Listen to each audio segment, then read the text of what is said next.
লইছে। কি বলছে আপনাকে ছেলেরা এখানে আনার সময়? তুমি থাও না মোরা কাম করছি।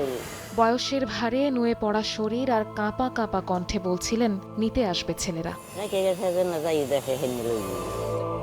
কিন্তু এই অপেক্ষার যেন শেষ নেই। ২০ দিন ধরে এই রাস্তায় তার বাড়ি, আকাশই একমাত্র ছাদ। আপনার ছেলে কয়জন? দুইজন। একজন আমার সেই দিকে একজন রিটার্ন। রাজধানীর বাংলা মোটরে এক সরু গলিতে হঠাৎই আবির্ভাব এক স্বল্পভাষী বৃদ্ধার।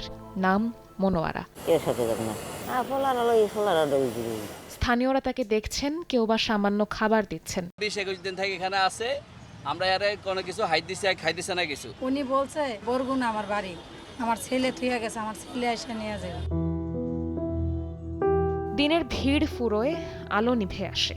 শহরের সব মানুষ যখন ঘরে ফেরে, তিনি রয়ে যান একাকী খোলা আকাশের নিচে। যে মা সন্তানদের জন্য নিজের জীবন বিলিয়ে দিয়েছেন, আজ তার ভাগ্যে শুধুই একাকিত্ব।